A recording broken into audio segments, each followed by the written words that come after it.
Hello everyone and welcome back to the Bean Restoration Project. This is part 2.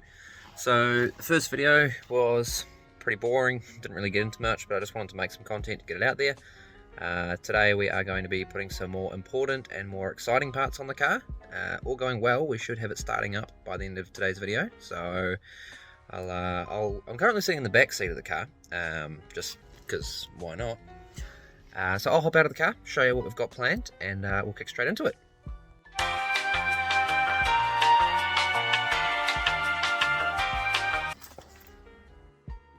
So as you can see, we've got ourselves some goodies.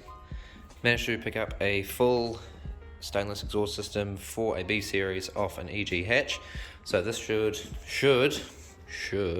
fingers crossed, be a complete bolt-on assembly for this car. It's a B18. It's a 3-inch system, which is quite surprising because 3 inches the size I've got on the JZX, and that's making 350 kilowatts at the wheels, whereas this is a 1.8 litre naturally aspirated Honda. Doesn't need 3 inch, but let's hope it's not too rowdy. The other goodies I've got in these boxes here, courtesy of Rock Auto. If you ever need any Honda parts and you don't want to go OEM, Rock has got heaps of good stuff. I would definitely recommend them. Good fast shipping. It was Wednesday last week I ordered these and it's Wednesday today, so 7-day turnaround from the US to Australia. Good pricing, good quality parts as well, so can't really complain there. But you may be wondering what's in these boxes. Well, we head over here. I've closed the bonnet.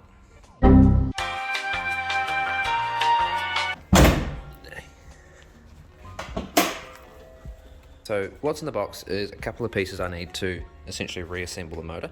I've taken off the rocker cover just to inspect everything underneath and make sure it's all good, which it is. Underside of that is beautifully clean.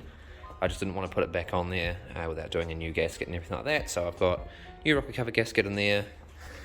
I had a stripped out exhaust stud in there, so I have ordered a new set of studs and nuts. In the meantime, I also ordered bought that whole new exhaust system, new gaskets and everything, reseal the motor, just a little top bit there.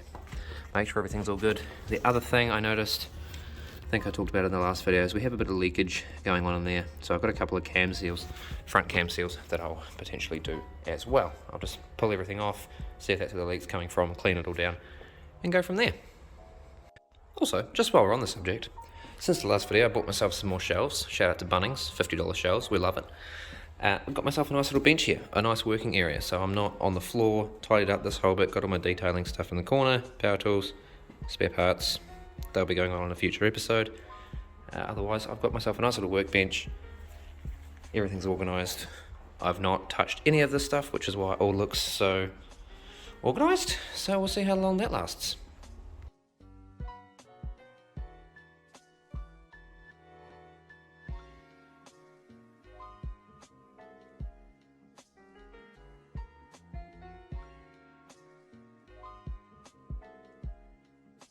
So we've got rocker cover gasket, exhaust manifold gasket, cam seals, exhaust studs and nuts. I guess the first thing I'm going to do is probably pull off the old factory manifold that's on the car, and then start with putting new stud in there so that the new manifold is ready to just go on ASAP. So yeah, I guess we'll get started. Quick disclaimer, you do see me attempt this in a very difficult way. I later do find out an easier way of doing it, so before you run to the comments and tell me that I'm doing it the wrong way, I do end up correcting it a little bit later on in the video. I also ended up not using the rocker cover gasket because I ended up ordering one for a non-VTEC motor, so that's fun. But let the video do the talking. So what I thought I'd quickly show you is where I'm at so far. I'm not an expert at this, I've never done cam belt or anything like that before, or anything to do with timing. Essentially what I've done is I've marked where the belt was and on the tooth of the gear there as well. I've currently pulled off the intake cam. That's sitting down here with my special cardboard box, because I thought I was going to have to take those rails and everything off to get the adjustable wrench on there and hold it in place to loosen the cam gears, but I thought, well, if I just loosen them slightly while I've got everything all linked together, then they shouldn't move, and they didn't, which is good. Now, it's a bit hard to see with this lighting, but this cam seal in particular is very, very leaky. Let's see if I can turn the flashlight on. There we go. Yeah, so there's a lot of oil coming out of there. Like quite a lot of oil. So my assumption that it was the cam seals causing these leaks down the front of the engine is probably quite accurate. So what I'm going to do is pull this cam seal out. I'm just going to do one at a time. That way I'm less likely to stuff up the timing and everything, because I don't really fancy taking all that stuff off down there. Yes, I'm going to clean it, don't worry, but for now I just want to get those seals replaced, get everything back together, and then start on the exhaust stuff. So that's where we're at right at the moment. Quick disclaimer for those who are looking to do a similar job on their B-Series. I wouldn't do it this way. Well, actually no, I'm doing it this way, so I would do it this way. I'm not a qualified mechanic. I've been working on cars for a long time. I'm just being very cautious with what I'm doing. I don't want to have to unbolt everything, the engine mount, jack the engine up and all that kind of thing. I'm just going to do one at a time, see if that works. If it doesn't work, then I'll put this part of the video earlier, and that way you'll see straight away that it has or hasn't worked. Fingers crossed we don't blow anything up, but I've never blown up an engine, never killed an engine, so let's not make today the first for that.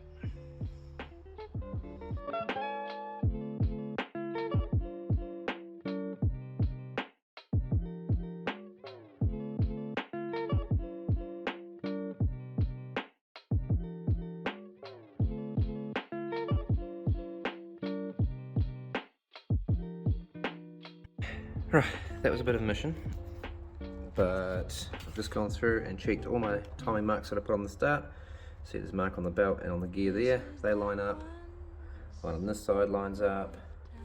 The mark I put between the cam gears, that lines up. And then I also did another one down there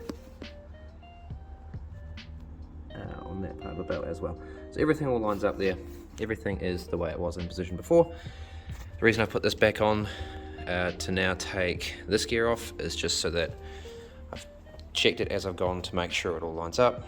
Everything is where it should be, everything is all timed up, so that's good. Once we get that sorted, then we'll start putting the rocker cover and everything back on, then it'll be exhaust time, and then hopefully after that we'll be good to start her up. Also, I'm an idiot because I wanted to wear my white shoes today. Didn't get changed before working on cars. I was like, nah, I'm gonna be fine. You dumbass. I amaze myself every single day. For those of you following along at home, just one little quick update. So as I was putting the exhaust side cam seal on, I was having some trouble getting it to seat properly, like the little spring on the back of the cam seal. If you've obviously ever done cam or crank seals, they generally have a little retaining spring at the back of them. It kept popping off every time I tried to put it on there. So what I ended up doing, just removing this cap, getting it to sit properly in there. I didn't realise it was that easy, actually, so that's my bad. So I've just done the same thing on the intake side now as well. So this is the cam seal that I already did this is the first one. Now when I first pulled this cover piece off, which is this one here that was going to sit on there before, took that off, and this cam seal wasn't seated all the way back. Now I've read online that these need to sit all the way back. You see how there's these little notches in the head, just where the camshaft sort of sits in that lobe. There's a little notch there basically, and the cam seal needs to sit pretty much hard up against that, and then this one was sitting all the way at the front of the head. So I've now pushed that one back. This one underneath the cover is the same, it's all the way back. So those are now officially in place. So now I'm just going to start putting everything back together again for the second or third time.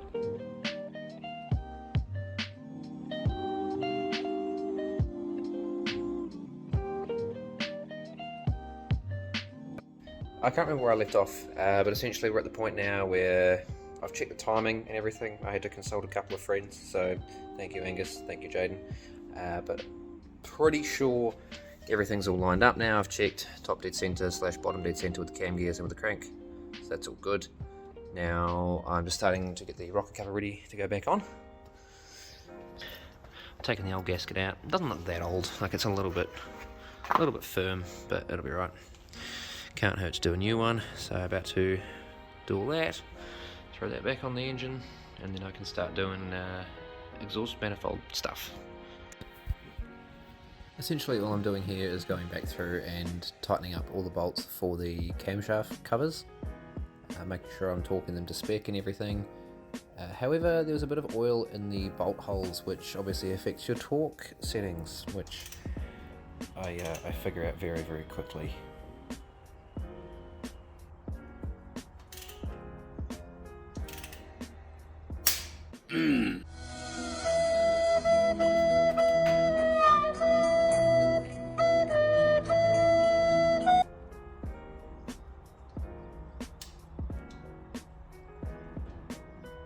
Many hours later.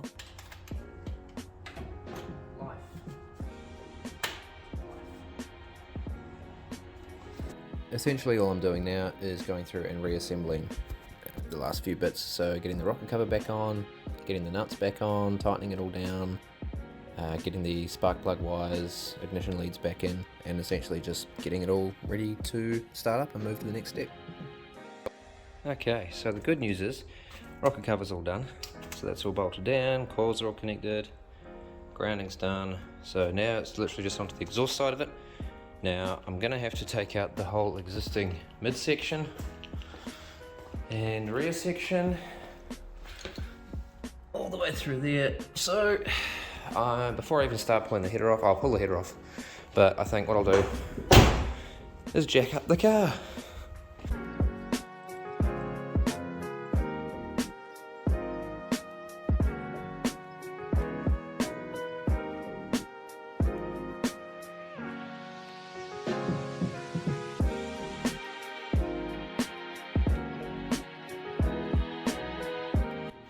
So now that we have the car floating, she floating, she do be floating. We'll start pulling the manifold slash headers slash extractors, pull them off, then work to the midsection, get that pulled off as well, and then just start putting on the new system. And yeah. Quick disclaimer. It's now been a few days. I didn't end up getting the old section of exhaust off because whoever put this exhaust on there, they either put it all up on the car first and then welded it together all in one piece, or it's rusted together in a point on a slip join where I can't see where it actually joins, because I can't tell if it's all one big piece or if it's rusted together and it was two pieces. But essentially I can't get it out very easily. Might have to attack it with the angle grinder, we'll see what happens, but for now what I want to do is just quickly do a start on the car, make sure everything turns over the way it's meant to before I put the rest of the exhaust on. I'm fairly sure everything's all in time, everything should be fine, so let's crank it over and hope I don't blow it up.